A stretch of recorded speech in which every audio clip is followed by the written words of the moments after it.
tonight on Andrew's Pottery Funhouse, we're going to do Japanese style basket with bamboo handles. Nothing else to do. Oh, it's in color. So I've done some variations of this through the years, and tonight my goal is to kind of show you how I would pull a simple vessel to make one of these and kind of describe you know, how to do the handle. I just so happen to have acquired this reed material from a workshop. I assisted Ron Myers at Aramon a long time ago, and this is still left over from that. Soak this in water and then it becomes flexible, and then once it dries it becomes stiff. In this case I've just drilled a hole into the bamboo and then wrapped this around and tucked it in to where it stayed in place, and then as it dried it keeps the handle on. So we don't trap any air under there. Right in the middle, rotate slowly, slap with equal pressure from both hands in a rhythm. Allow the clay to come up between your hands. This is the wheel wedging I was talking about. So this aligns the clay platelets in a counterclockwise spiral.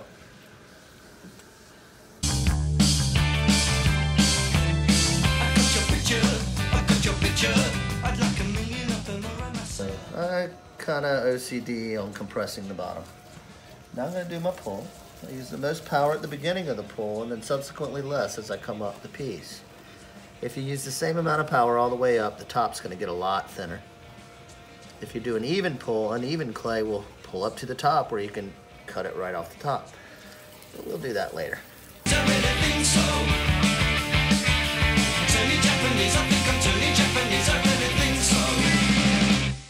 No sex, no drugs, no wine, no women, no fun, no sin, no you, no wonder it's dark. Everyone around me is a total stranger. Everyone avoids me like a cyclone ranger. Everyone. That's why I'm turning Japanese. I think I'm turning Japanese. I really think so. Turning Japanese. I think I'm turning Japanese. I really think so. Turning Japanese. I think I'm turning Japanese. I really think so. So I like to use a fettling knife to do this cut.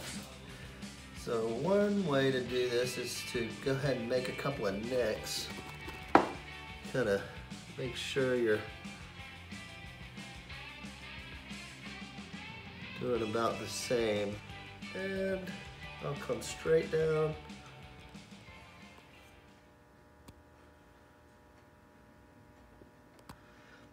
And then curve and come back up. I try not to do a really acute cut or acute angle when I cut, because it can encourage a crack. There we go. Now if I wanted to make this exactly the same, I could use this to trace this.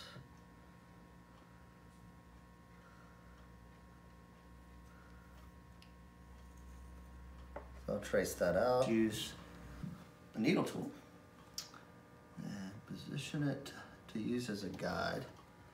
That right in the middle. I'll come down, put my finger down. I'm going to turn this, cut this out.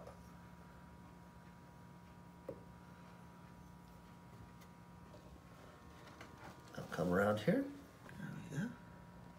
About right there. You see I'm supporting the wall so I don't have it misshapen very much. I keep it as straight as possible. I really understood the value of the chamois until I had both Don Wrights uses the chamois to smooth hard edges, and so does Ron Myers, and both of those artists are artists I really truly admire. And so here I'm going to use the chamois and soften this up